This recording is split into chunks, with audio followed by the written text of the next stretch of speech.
السلام عليكم ورحمة الله وبركاته. بسم الله والحمد لله والصلاة والسلام على رسول الله وآله وصحبه وسلم تسليما كثيرا. ومعكم مستر محمد عبد الصمد، والقناة اللي حضراتكم بتتفرجوا عليها دلوقتي اسمها قناة إيزي إنجليزي، من اليمين للشمال إنجليزي بالعربي وإيزي بالإنجليزي. إن شاء الله النهاردة ميعادنا مع امتحانات المحافظات لمادة اللغة الإنجليزية الشهادة الإعدادية الفصل الدراسي الأول 2024. طبعا يا جماعة الامتحانات دي يعني ممكن تكون من يومين أو ثلاثة لورا يعني، اللي هي الامتحانات بتاعت المحافظات اللي امتحنت إنجليزي. أنا بتكلم عن الامتحانات التي تدار في الوقت اللي احنا بنتكلم فيه. عندنا مثلا في أسيوط احنا امتحنا العربي يوم الخميس، والإنجليزي لسه مش هيمتحنوه، هيمتحنوه يوم الثلاث. ولكن دي مثلا محافظة مرسى مطروح هنبدأ بيها، دول امتحان. طبعا الامتحان دي هتفيدنا كتير إن شاء الله. ساعات او اوقات كتير بتبقى في محادثات مكرره، وفي نفس الوقت برضو بنتعلم ازاي نتعامل مع الامتحان، وايه ممكن شكل الامتحان اللي ممكن نقابله.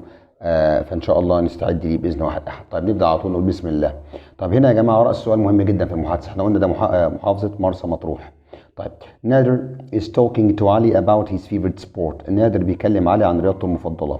فنادر بيسال علي سؤال بيقول what is your favorite sport Ali؟ ما هي رياضتك المفضله يا علي؟ تمام. طيب هنا يا جماعه المفروض هو يرد يقول ايه رياضته المفضله، ولكن انا عايزك دايما زي ما بقول في كل مره ابدا الاجابه صح علشان تنهيها صح. يعني ايه الكلام ده يا مستر؟ يعني اولا لازم اقول الاول رياضتي المفضله تكون، وفي طريقه تانية انا ممكن اقول I like. طيب الطريقه المعتاده ان انا اقول my favorite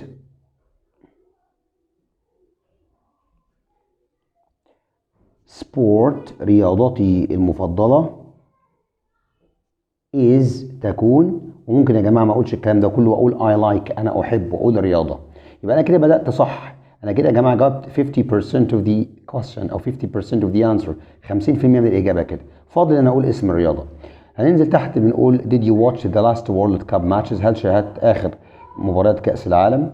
تمام. يبقى هو بيتكلم هنا عن كرة القدم، وفي نفس الوقت برضه ممكن تقول لي طب ما ممكن تكون كرة اليد. كلامك صح. طيب ننزل تحت خالص كده هنلاقي برضه في اخر سطر هنا او السطر اللي قبل الاخير بيقول له فوتبول تيم، فوتبول تيم. طيب يبقى هنا بيتكلم عن كرة القدم، يبقى my favorite sport is football، رياضتي المفضلة هي كرة القدم. وكده احنا جاوبنا ان شاء الله اول نقطة. تمام. اتمنى الخط يكون واضح، الاجابة تكون واضحة. بعد كده قال له did you watch، نادر بيقول لعلي did you watch the last World Cup matches؟ هل شاهدت اخر مباريات كاس العالم؟ طبعا did زائد الفعل زائد المصدر، السؤال بهل في زمن الماضي البسيط. طب هو هيقول يس ولا نو بناء على ان احنا هنكمل المحادثة. بعد كده نقط رقم 3. بعد كده علي بيقول له I felt happy and excited to see all these wonderful preparations. شعرت بالتحمس والسعادة عندما رأيت كل هذه التجهيزات والإعدادات الرائعة. يبقى هو اتفرج طبعا على الماتش، فممكن يقول له sure أو يقول له yes I did. أيوة إن أنا اتفرجت على أو شاهدت المباريات. yes I did اسمها short answer، إجابة قصيرة. yes I did. ولو نو هتبقى no I didn't.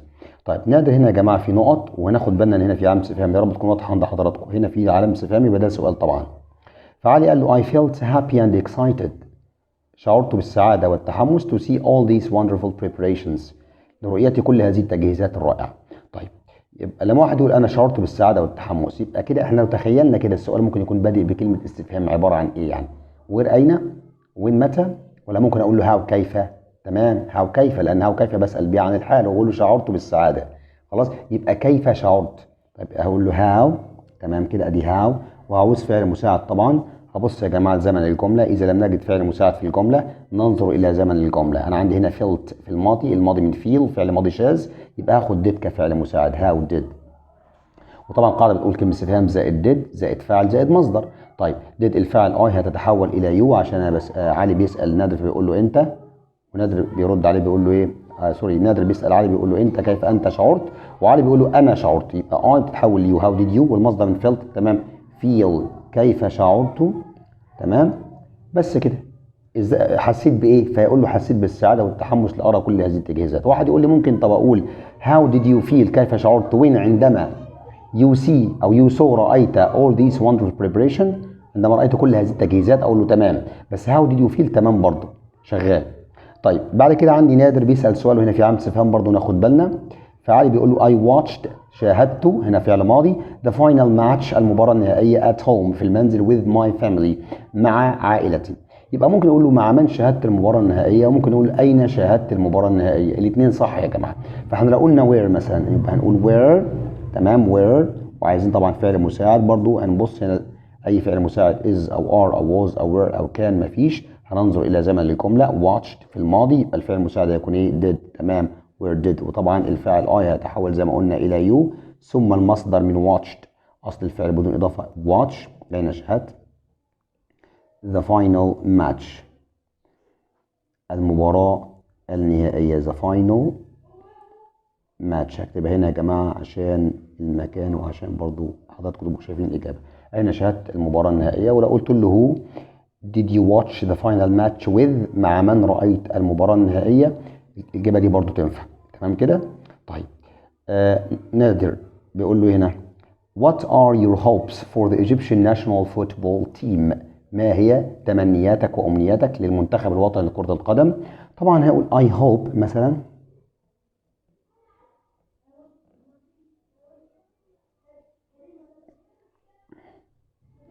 they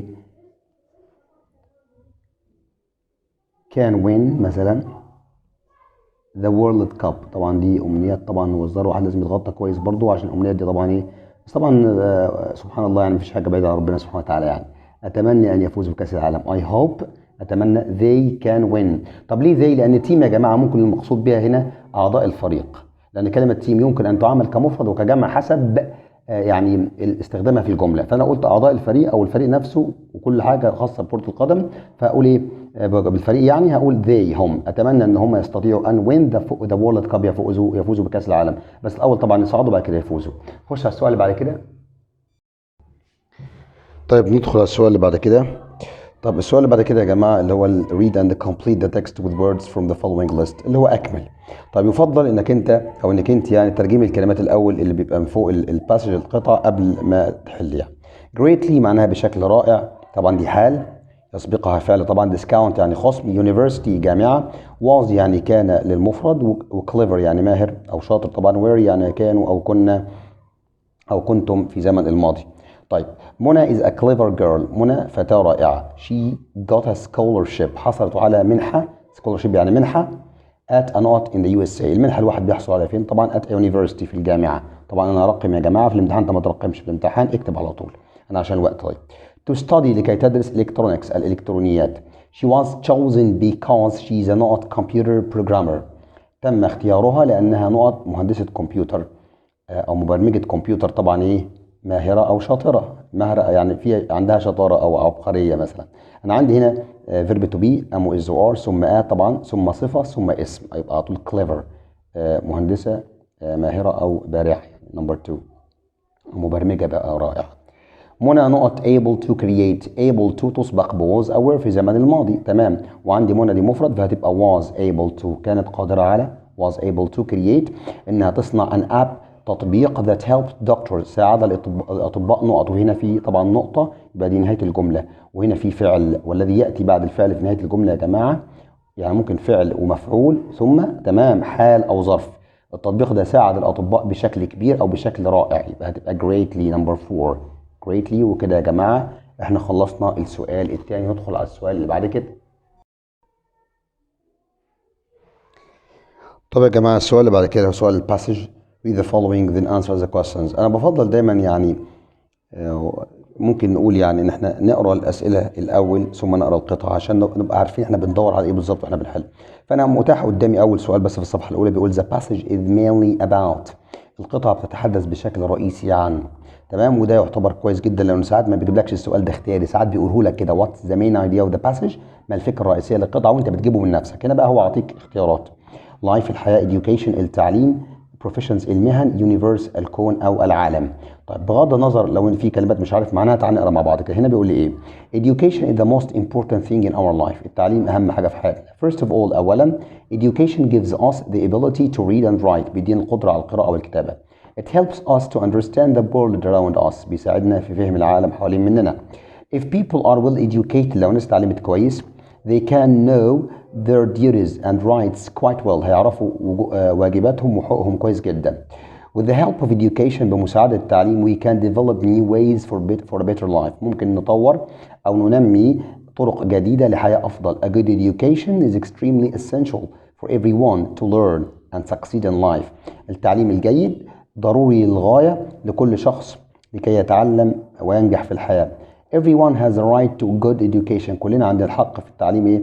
الجيد to achieve their goals in life عشان نحقق أهدافنا في الحياة. Everyone had their own dreams of being somebody important in the community.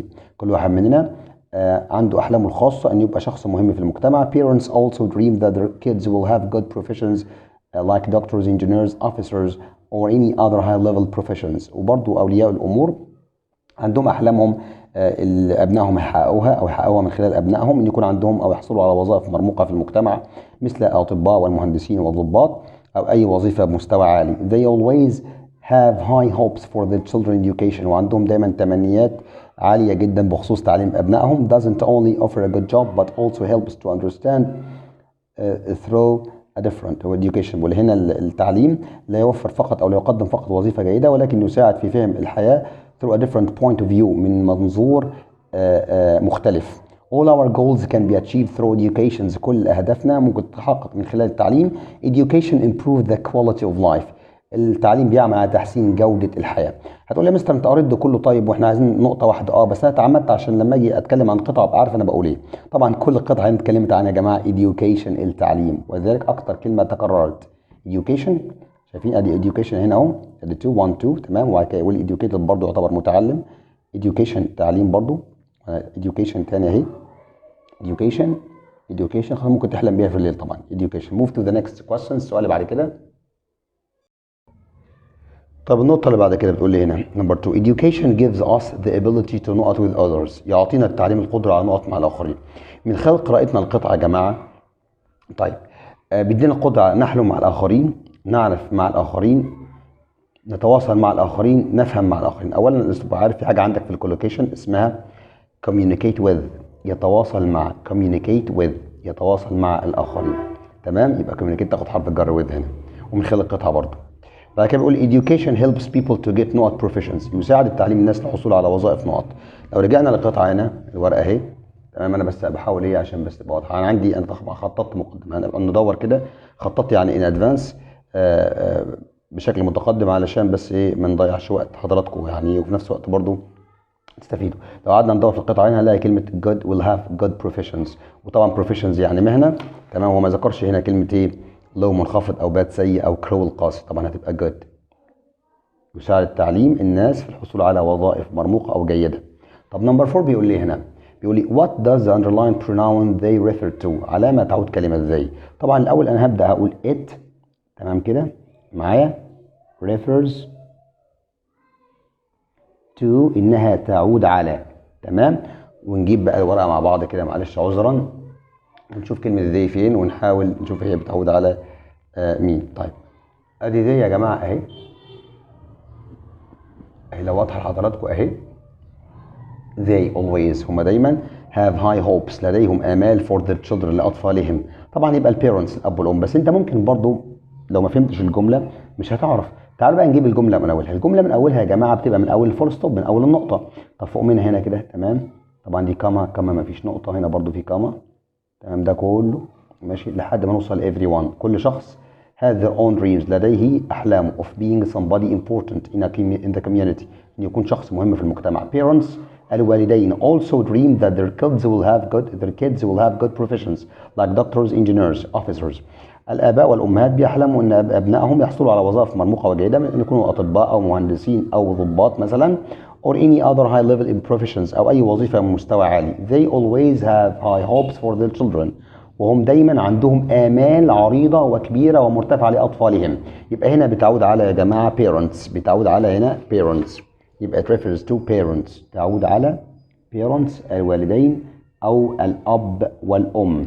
طيب برضو هنا بيقول لي إيه how do، هنا do يا جماعة هي مكتوبة to بس أنا صححتها طبعا هي how do parents like their kids to be. طيب الوالدين عايزين أبنائهم يكونوا إيه بالظبط؟ بيحلموا إن أبنائهم يكونوا إيه؟ طبعا الكلام ده موجود برضو في القطعه او توفير لوقت حضراتكم. احنا قرينا القطعه مع بعض، انا متاكد ان في حضراتكم طبعا في ناس منكم ان شاء الله برضو فاكره الاجابه يعني حتى من غير ما ترجع للقطعه، ولكن رجوع للقطعه طبعا مهم. احنا قلنا هم بيتمنوا ان ابنائهم يكون عندهم good professions will have good professions وظائف مرموقه like doctors ان هم يكونوا اطباء، engineers مهندسين، officers ضباط or any other high level professions او اي وظائف من مستوى مرتفع they always have hopes for their children. كل دي يا جماعة دايما عندهم آمال مرتفعة أو آمال عالية لأبنائهم. ده كله يعتبر هو الإجابة بتاعت نمبر كام يا جماعة؟ بتاعت نمبر 5. أنا بخططها هنا واكتب رقمها هنا كده نمبر 5 من أول have good professions لحد كلمة children هنا في السطر ده. طبعا يا جماعة أنت الكلام ده هتكتبه في الامتحان. تمام؟ بعد كده بيقول لي do you agree with the writer that good education is important for everyone? why not؟ هل تتفق مع الكاتب رايتر اللي هو مؤلف القطعة يا جماعة ان التعليم الجيد مهم لكل شخص؟ طب لو تتفق ولا لا؟ طبعا نحن نتفق على كده. طبعا اقول yes I do او yes I agree. ليه بقى؟ طب انت موافق ليه؟ هل ممكن نجيب، هو ده سؤال نقدي لما بيقول لك do you agree، سؤال نقدي بيسألك عن رأيك الشخصي. ممكن برضو نجيب الإجابة من القطعة لو أنت مش عايز تتعب نفسك، ممكن تكون موجودة في القطعة. هو هنا بيقول إيه؟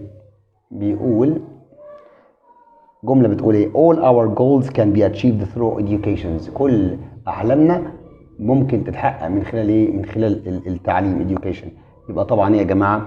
ممكن أقول yes because all، أقول because طبعا لأن all our goals كل أهدافنا can be achieved through education. طبعا ممكن برضو تقول because education doesn't only offer a good job، مش بيقدم وظيفة كويسة بس، ولكن it also helps to understand life through a different point of view. يساعدنا على فهم الحياة من منظور مختلف. تمام كده؟ وبرضو الكلام ده أنا مش هكتبه توفيرا لوقت حضراتكم، بس أنت في الامتحان طبعا هتكتبه. طيب انتقل للسؤال اللي بعد كده. طيب يا جماعة السؤال اللي بعد كده خاص اللي هو نمبر 4 بالتشوز او التشويسز الاختيارات. طبعا ده يا جماعه بيجي من السينونيمز المترادفات والانتونيمز المضادات والكولوكيشنز المتلازمات اللفظيه والديفينيشنز التعريفات. او ان نقط is a message that you send electronically، رساله انت بتبعتها الكترونيا يعني عن طريق الكمبيوتر. طبعا يا جماعه ايميل البريد الالكتروني. طيب lots of نقط went to the stadium to watch the final match. طب انت بتدور دايما في الجمله على حاجات بتساعدك في الاختيار. اولا عندي stadium يعني استاد، وفاينل ماتش المباراه النهائيه، يبقى على طول مين يا جماعه؟ تمام برافو spectators المشجعون او المشاهدون. طبعا spectators معنى مشجع داخل الاستاد. A mechanic repaired our car last week، الميكانيكي صلح سيارتنا الاسبوع اللي فات. The synonym of repair مرادف كلمه repair يصلح. تيست يختبر، فيكس يصلح برضو، كير يهتم، ميكس يخلط. طبعا فيكس ريبير او فيكس او مند بمعنى يصلح. نمبر 4 to get the opposite of the word agree we add the prefix نقط. لكي نحصل على مضاد، خلي بالكم وركزوا في الامتحان يا جماعه، في ناس بتبقى عارفه الاجابه بتتلخبط. opposite بتساوي antonym يعني مضاد كلمه agree، بنضيف لها البادئه طبعا. تمام disagree يوافق لا يوافق disagree. نمبر 5 everyone likes محمد صلاح the footballer، كلنا بنحب محمد صلاح لاعب كرة القدم. he is a not person، هو شخص ايه بقى؟ شخص terrible فظيع، popular محبوب او مشهور، dangerous خطير، boring ممل. طبعا هو شخص popular يعني شخص ايه؟ محبوب. نمبر 6 that man works with a charity to help all the people، هذا الرجل يعمل مع charity يا جماعه يعني منظمه او مؤسسه خيريه او جمعيه خيريه لكي يساعد كبار السن. that means ده معناه he is a، ده تعريف طبعا من التعريفات طبعا يا جماعه على طول وانا مغمض، volunteer شخص متطوع، لا هو جيمناست لاعب جمباز ولا كاستمر زبون ولا بولي شخص متنمر. وكده اجابه السؤال 4 خلصت، اللي هو السؤال الاختياري. ندخل على السؤال اللي بعد كده. السؤال اللي بعد كده يا جماعة هو سؤال read and correct أو complete the sentences with the correct form of the words in brackets. قم بتصحيح ما بين القوسين. طبعا السؤال ده يا جماعة بيعتمد على فهمك إن شاء الله ومذاكرتك للجرامر أو structures القواعد الخاصة باليونتس اللي درستها في الترم الأول. طب هنا بيقول لي my father بين قوسين able to fix the computer yesterday. yesterday يا جماعة كلمة دالة على زمن الماضي، و able to في الماضي بتسبق ب was أو ب were. my father ده مفرد طبعا هتبقى الإجابة was able to. اوعى تكتب was بس، لأ أنت يا جماعة لو الكلمة اللي جوه القوس محتاجة إنك تكمل عليها مثلا كلمة تانية زي مثلا able to، دي إحنا محتاجين نحط was، لأ تكتب في النقط was able to ما تكتبش was، لأنك لو كتبت was بس معناها إنك استبدلت ما بين قوسين اللي هي able to بكلمة was، وطبعا ده خطأ. خدي بالك من النقطة دي كويس، وخد بالك من النقطة دي كويس. نمبر 2 I have never not a competition at school. have never طبعا كلمة دالة على المضارع التام، طبعا الفعل زائد have أو has زائد التصريف الثالث للفعل when، التصريف الثالث منها won بالأو، وطبعا دي خبرات سابقة، أنا عمري ما فزت بمسابقة في المدرسة.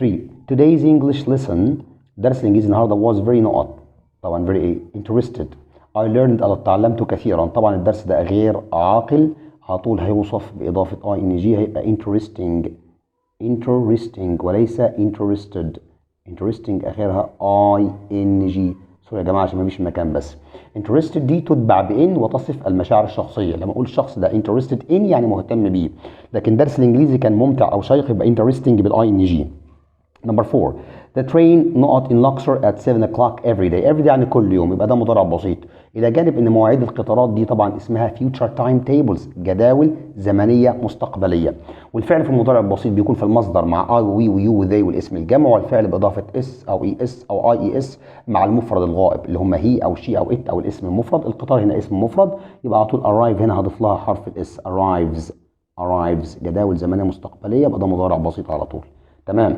Number 5 It is not to buy clothes in shop than online طيب أنا عندي هنا في than يبقى هنا في مقارنة هو عايز أقول تشتري الملابس من المحلات أفضل من إنك تشتريها من على الإنترنت تمام كده يبقى هو عايز المقارنة من good طبعا good يا جماعة دي صفة شاذة good الدرجة الأولى good يعني جيد في المقارنة بين الاثنين بتبقى better than وفي التفضيل بتبقى the best يبقى الإجابة الصحيحة هنا هتبقى better من الأفضل better لازم نراجع على الصفات الشاذة كويس جدا طبعا الباراجراف يا جماعه انتوا يعني مش محتاج اقول لكم ان طبعا هتذاكروا الباراجرافات اللي عندكم في اليونتس والدليل اهو الباراجراف بيقول ايه هنا helping people in your community ده سؤال انا جبته حتى للتلاميذ عندي في الامتحان الشهري مساعده الناس في المجتمع طبعا ده موجود عندكم في اليونتس موجود في الكتب الخارجيه اللي عايز ولو انتوا حضراتكم محتاجين الباراجراف ممكن برضو تسيبوا لي رايكم في الكومنتس وانا اسيب لكم الورقتين او 3 ورقات الخاصين بالباراجرافز اللي عندكم في الفيرست سيمستر في الترم الاولاني طيب اتمنى الاستفاده للجميع وفي نهايه الفيديو ان شاء الله يا جماعه احتمال يعني اعمل فيديو تاني خاص بمحافظه تانية واثنين فيديو يعني الفيديو مدمج واحتمال يبقى الفيديو ده لو ما فيش وقت انزله وان شاء الله انزل فيديوهات تانية فعلى العموم يعني لو عجبك الفيديو هتعمل سبسكريبشن في القناه وتفعل زر الجرس سبحانك اللهم وبحمدك نشهد ان لا اله الا انت نستغفرك ونتوب اليك السلام عليكم ورحمه الله وبركاته طب يا جماعه المحافظه الثانيه النهارده ان شاء الله معانا محافظه دمياط طب امتحان اللغه الانجليزيه الترم الاول الشهاده الاعداديه 2024 23 طيب هنا هنقرا المحادثه على طول هنا هاله is talking to عبير about an interesting book هاله بتكلم عبير عن كتاب ممتع وشيق فعبير بتقول لهاله ايه هلو هاله اهلا يا هاله what are you doing ماذا تفعلين طبعا السؤال ده في المضارع المستمر على طول احنا عارفين are you بتتحول ل I am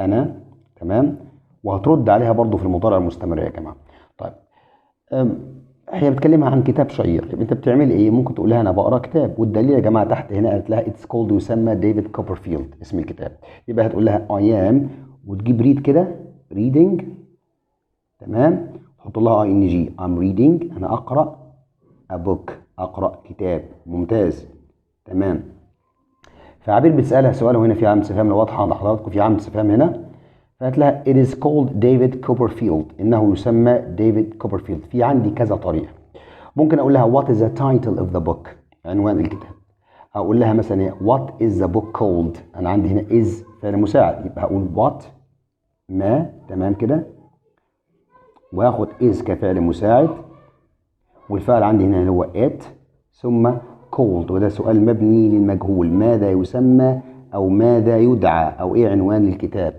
تمام فقالت لها او القصه قالت لها ديفيد كوبرفيلد طيب فعبير قالت لها is it interesting هل هو شيق مش عارفين طبعا فعبير هنا بتسالها سؤال تاني فهلا بتقول لها it was written كتب بواسطه تشارلز ديكنز الكاتب الانجليزي تشارلز ديكنز طبعا من خلال انها كملت وعرفت اسم الكاتب يبقى الكتاب بالنسبه لها شيق يبقى هتقول ايه يس تمام ونعمل عمليه المقص تمام اجيب it هنا واجيب is هنا يس it is طبعا يس وبعديهم كما في اول الجمله يس it is طيب عندي بعد كده عبير بتسالها سؤال هنا في علامه استفهام فهلا قالت لها it was written كتب by Charles Dickens عن طريق الكاتب تشارلز ديكنز ممكن تقول انت ايه في كذا اجابه ممكن تقول what is the name of the writer ما هو اسم الكاتب او تقول بواسطه من كتب ودي صيغه صعبه شويه صيغه مبنيه للمجهول هنقولها ازاي خدتوها في تاني عليك هتقول who تمام والفعل المساعد was والمفعول هنا الكتاب اللي هو it who was it، ثم التصريف الثالث written، تمام، ثم حرف الجر by who was it written by بواسطة من كتب. هو في أول الجملة بمعنى من، by في آخر الجملة بمعنى بواسطة. أو تقول what is the name of the writer، ما هو اسم الكاتب، برضه شغال. طيب فعبير بتقول لها can you lend me this book when you have finished reading it. can you ده طلب مهذب يا جماعة، ممكن تسلفيني الكتاب ده بعد ما تقريه أو بعد ما تخلصي قرايته. طبعا الرد هيكون بطريقة مهذبة. طبعا مش هقول yes I can يا جماعة، لأن can you ده اسمه طلب مهذب polite request. فأنا لما أجي هرد طبعا ممكن يكون أفضل إن أرد ب sure of course certainly no problem، فممكن أقول لها sure، هقول هنا sure بالتأكيد. لو قلت يس اي كان ممكن يا جماعه، ولكن الطلب المهذب لو حد قال لك هل تستطيع ان تسلفني كتابك، هتقول له نعم استطيع، هتقول له طبعا بالطبع اتفضل. اوكي شور. كده يا جماعه السؤال الاولاني خلص. السؤال بقى يا جماعه هو سؤال اكمل. طيب هنا طبعا اذا بمعنى يكون places اماكن، messages رسائل، يفضل ترجمه الكلمات قبل ما تجاوب يعني. pyramids الاهرامات، or يكون للجمع. ancient قديم أو عتيق. I have 3 friends in England. عندي 3 أصدقاء في إنجلترا. I usually send them نقط. دايما أرسل لهم إيه؟ أنسب واحدة بترسل لهم طبعا messages ورسائل، مش معقول أرسل لهم الأهرامات مثلا. تمام كده؟ طيب one of them نقط going to visit Cairo. واحد منهم. one of واحد منهم، يبقى ده مفرد. وطبعا اوف تطبع بضمير مفعول جمع. طيب ولكن تاخذ فعل مفرد، لان انا بتكلم على واحد منهم نقط جوينج. جوينج تو هتسبق طبعا هنا باز او بار، وهنا وان يعني واحد، يبقى از جوينج تو. انا برقم يا جماعه، وانت في الامتحان اكتب ما ترقمش كده، انا بس عشان الوقت وقت حضراتكم. طيب واحد منهم هيزور القاهره تو فيزيت كايرو نيكست يير، السنه اللي جايه. وي هاف سم ارينجمنتس، قمنا او عملنا بعض الترتيبات. وي ار فيزيتنج هنزور ذا نقط temples المعابد and the Egyptian museum والمتحف المصري، يبقى هنزور طبعا the pyramids الاهرامات، ثم temples and Egyptian museum والمتحف المصري which are full of نقط treasures، واللي هو مليء بالكنوز نقط of the pharaohs الخاصة بالفراعنة. الكنوز هي طبعا ancient القديمة أو العتيقة ancient treasures. كده يا جماعة السؤال الثاني خلص. The third question we have today في الامتحان النهارده، الثالث سؤال عندي هو سؤال القطعة. طبعا تعالوا نقرأ سوا كده مع بعض. Travel has become much easier than ever before. لقد أصبح السفر أسهل من ذي قبل بكثير يعني. People began to go on journeys all over the world much more often than they used to in the past. الناس ابتدت تقوم برحلات حول العالم أكثر بكثيرا مما يعتادوا أن يفعلوا في الماضي. Now الآن at the start of the new century، في بداية القرن الجديد، travel has become a major industry. أصبح السفر صناعة رئيسية. Some people travel on business. في بعض الناس بتسافر في عمل، تمام. while others go abroad to study. وبعضهم يسافر لكي يدرس. But by far the greatest number of people who travel to other countries are tourists. لحد الآن طبعا أكثر رقم وأكبر رقم للناس اللي بتسافر إلى البلاد هم يكونوا سياح. Tourists visit other countries too. السياح بيزوروا البلد لكي to spend their holidays، لكي يقضوا أجازاتهم. تمام، their تحتها خط يسألنا عنها طبعا. there هناك to see the world and to observe another culture، لكي يروا العالم ويلاحظوا أو يشاهدوا ثقافة أخرى. Tourism is one of the fastest growing industries in the world today. السياحة تعتبر إحدى أكثر الصناعات النامية أو السريعة في النمو في العالم في وقتنا الحالي. When people travel to another country، لما الناس بيسافروا لبلد تانية، they spend بيقضوا money there أو بينفقوا الفلوس هناك، لأن spend بتيجي بمعنى يقضي أو ينفق. in hotels في الفنادق، in restaurants في المطاعم، and on buying souvenirs وفي شراء لهدايا تذكارية. This is good for the economy، وده كويس للاقتصاد of the country بتاع البلد. They are visiting، هم بيزوروا making friends يكونوا صداقات with people من الناس from other countries من بلاد أخرى ودول أخرى is major benefit. هو عايز أقول لك إيه؟ إن زيارة وتكوين صداقات من بلاد أخرى يعتبر فائدة أخرى of tourism السياحة because this is one of the ways in which people of different races and culture can begin to understand each other. بيقول ده يعتبر واحدة الطرق اللي بيستطيع الناس فيها من بيئات مختلفة وأجناس مختلفة يفهموا بعضهم البعض. القطعة طبعا كده فيها philosophical شوية، تحسها فلسفية شوية. وهننتقل على طول للسؤال الأولاني. طبعا السؤال يا جماعة الورقة طبعا هتبقى الورقة الثانية عذرا. السؤال هنا بيقول معايا حضراتكم، يعني هحاول أنا اخلي الاجابه قدام مننا كده. السؤال بيقول يعني the main idea، الفكره الرئيسيه of the passage is about، الفكره الرئيسيه القطاع ايه؟ benefit of travel، فوائد السفر، making friends، تكوين صداقات، staying in hotels، الإقامة في فنادق، eating in restaurants، أكل في مطاعم. طبعا يا جماعة بيتكلم عن benefits of travel وقرينا الكلام ده في القطعة، فوائد السفر، وأكتر كلمة كررت هي كلمة travel. making friends can be another benefit of tourism because، تكوين الصداقات ممكن يكون فائدة للسياحة أو فائدة أخرى للسياحة بسبب. طب الأربع اختيارات دول لازم يكون في واحدة منهم مذكورة في القطعة فيما يتعلق بالسؤال نفسه اللي هو making friends. تعالوا مع بعض كده ندور على making friends وكلمة benefit في القطعة مع بعضينا كده يا جماعة. تعالوا نشوف الكلام ده. طيب اهي يا جماعة. طيب بيقول لي هنا making friends، تكوين الصداقات with people from other countries is another benefit of tourism، هو يعتبر فائدة أخرى للسياحة. because ليه بقى؟ this is one of the ways، لأنه يعتبر إحدى الطرق in which people، الناس of different races and cultures، من ثقافات وأجناس مختلفة can begin، يستطيعوا البدء to understand each other، في فهم بعضهم البعض. لازم الاختيار اللي نختاره يكون متضمن المعلومة اللي موجودة هنا. تعالوا نشوف الكلام ده هنا كده مع بعض يا جماعة. عذرا سوري معايا حضراتكم. طيب تعالوا نشوف كده. طيب هو انا بيقول لي هنا people can forget each other، بينسوا بعضهم. people can understand each other، يفهموا بعضهم. people can misunderstand، يسيئوا فهم بعضهم. people can remember، يتذكروا بعضهم. طبعا يا جماعه الاجابه هتبقى نمبر بي واحنا مغمضين كده، الناس يستطيعوا ان يفهموا بعضهم ايه البعض، بناء على الكلام اللي احنا قريناه ورا في السطر وخططناه من شويه. دي الاجابه الصحيحه. طيب بعد كده السؤال اللي بعد كده بيقول لي ايه هنا؟ the underlined pronoun there refers to، كلمة there بتعود على tourists السياح، countries الدول، journeys الرحلات، centuries القرون. كلمة there طبعا بمعنى ملكهم. تعالوا نشوف الكلام ده. وفين كلمة كلمة احنا خططناها من شوية احنا بنقرا فاكرين. their holidays قبلها بيقول ايه هنا؟ نقرا الجملة اللي قبلها اللي هي بدايتها نقطة هنا. السياح tourists visit other countries، بيزوروا البلاد to spend their، لكي يقضوا اجازاتهم. their holidays يبقى مين؟ طبعا tourists. يبقى الإجابة الصحيحة يا جماعة هتبقى هنا tourists.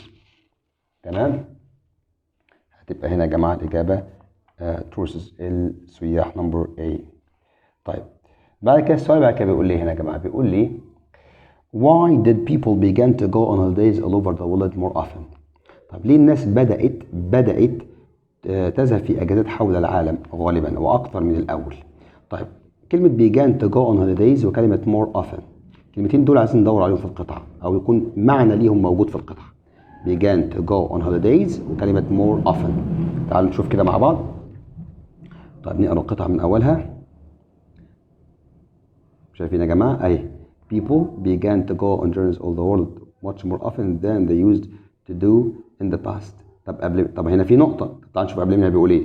travel has become much easier than ever before، السفر أصبح أسهل بكثير من ذي قبل. يبقى دي هي هتبقى الإجابة يا جماعة. هنقول because لأن، يعني نبدأ جملة because لأن، ثم هنقول السطر الأولاني هنا travel لأن السفر has become much easier than ever before، أصبح أكثر سهولة من ذي قبل. ودي إجابة نمبر 4 يا جماعة. أنا هخطط وأنت في الامتحان مش هفكرك كل مرة كده أو أفكرك، لازم تكتب. طيب بعد كده يا جماعة عذرا طبعا عشان الورقة يا جماعة منفصلة عن الورقة التانية، يعني عذرا. summarize the last paragraph in the text in one sentence، قم بتلخيص الباراجراف الأخير للنص أو للقطعة in one sentence، في جملة واحدة، وما قالكش في جملة من عندك. يبقى أنا ممكن أجيب جملة من الباراجراف. دايما هندور يا جماعة على أهم جملة. أولا إحنا هنشوف هو بيقول لي last paragraph، الباراجراف الأخير يعني الفقرة الأخيرة. تعالوا نشوف إحنا عندنا كام فقرة كده. الفقرة يا جماعة بتبدأ بمساحة صغيرة كده أهي، تمام كده، وكل ما ابدا بمساحه صغيره اسمها indentation، مساحه خاليه كده، اعرف ان ده باراجراف. يبقى ده هنا من اول travel هنا لحد كلمه culture ده باراجراف الفقره الاولى، والباراجراف الثاني اللي هو tourism من اوله لحد كلمه each other دي الفقره الثانيه. طب تعالوا نشوف ايه اهم سطر في الباراجراف.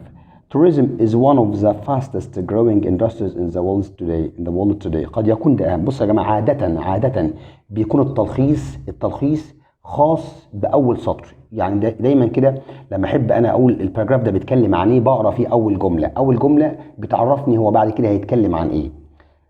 فلما اقول لك سمرايز، عاده انا بقول يعني ممكن عاده او 90%، بلاش اكتر من عاده طبعا، غالبا بيكون التلخيص خاص بالجملة الأولى. فأنت ممكن تقول tourism is one of the fastest growing industries in the world today. تمام. طب أنت في جملة تانية شايفها إنها تبع التلخيص، ممكن تقول بقى and مكان النقطة دي تقول and يعني وتجيب الجملة اللي أنت شاكك فيها برضو. أنا ممكن أقول يعني إيه and مثلا إيه. تمام.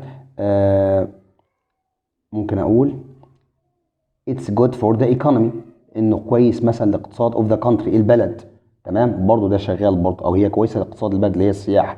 ولكن لو انت اكتفيت بالجمله الاولى دي مفيش اي مشاكل، لان يعتبر دي اهم جمله في الباراجراف.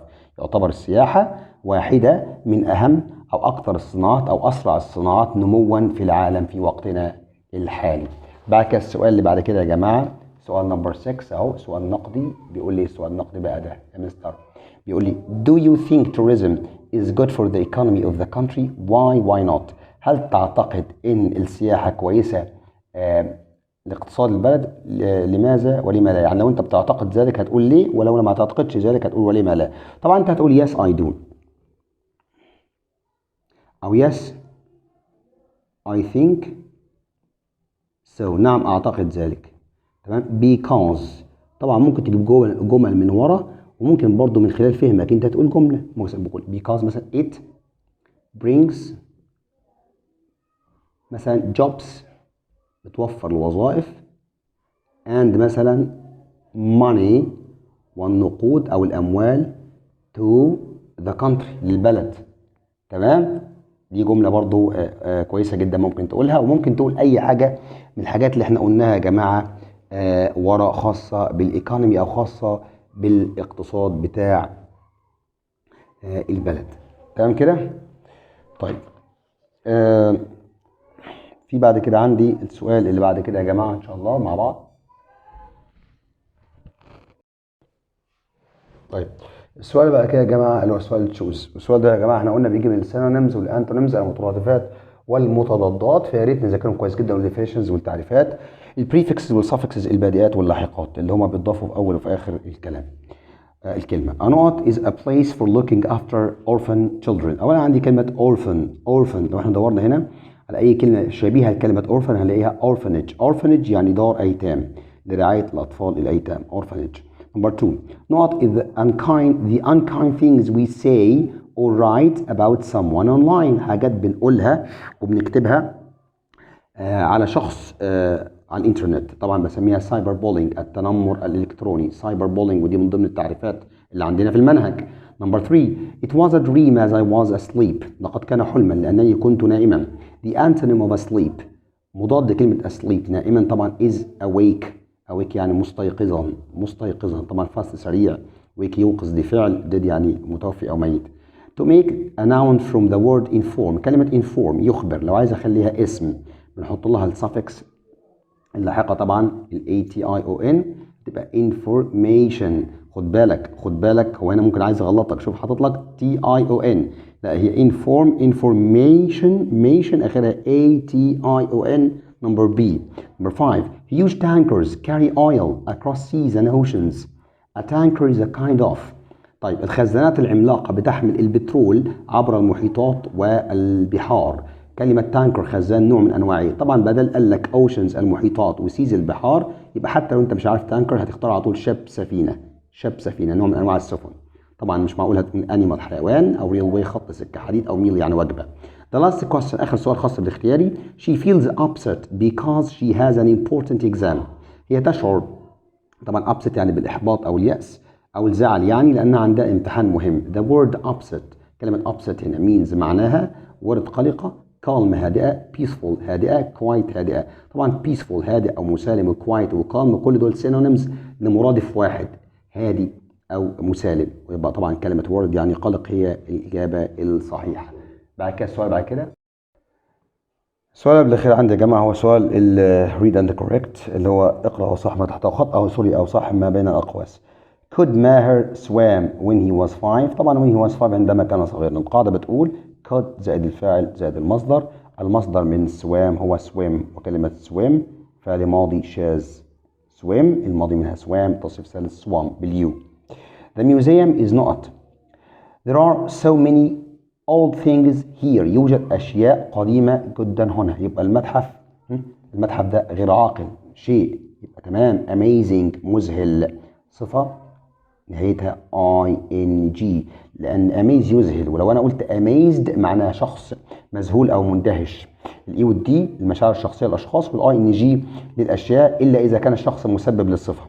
neither عادل nor عمرو not in the club yesterday أو be in the club. لا عادل ولا عمرو كانوا، طبعا neither فاعل أول nor فاعل ثاني ثم فعل يتبع الفعل الثاني، فأنا عندي عمرو هنا مفرد وعندي بي. طب verb to be ده بيبقى في المضارع am و is و are، وفي الماضي was و were، وأنا شرحت يا جماعة قاعدة both and neither nor either or في فيديو على القناة، هسيب لكم لينك الفيديو إن شاء الله في التعليقات، طيب أو في الوصف. طيب أنا عندي هنا yesterday يعني بالأمس، خلاص كده يبقى بي عندي هنا طول ما قال yesterday يبقى بي هنا هتبقى لا إما was لا إما were، وبما إن الفعل الثاني عمرو هنا مفرد هتبقى was تمام كده. ولو كان today النهارده كنت هقول is، فعل يتبع الفاعل الثاني اللي هو هنا عمرو، وعمرو هنا مفرد. طيب الأقصر plane طائرة الأقصر نقط at 9:30 الساعة 9:30، دي بسميها future time tables جداول زمنية مستقبلية. يبقى يا جماعة على طول المضارع البسيط الفعل بإضافة اس أو اي اس أو اي اس مع المفرد الغائب، وهنا طائرة الأقصر ده مفرد غائب، هتبقى الإجابة الصحيحة arrives تصل.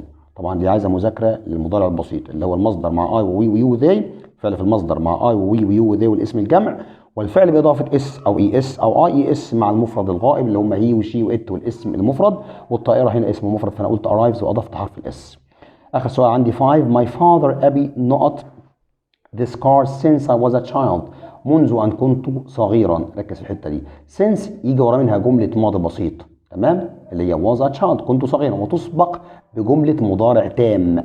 المضارع التام بيتكون من يا مستر الفاعل زائد have أو has زائد التصريف الثالث للفعل. الفعل عندي my father، طب my father ياخد has ولا have؟ طبعا مفرد ياخد has، والتصريف الثالث اللي بين قوسين من have هيبقى had يبقى هاز هاد. ايه هاز هاد دي؟ هاز الاولى من ضمن مكونات المضارع التام، هاد الثانيه التصريف الثالث من هاف يمتلك، هاف الماضي منها هاد التصريف الثالث هاد، يبقى لقد امتلك ابي هذه السياره منذ ان كنت طفلا صغيرا.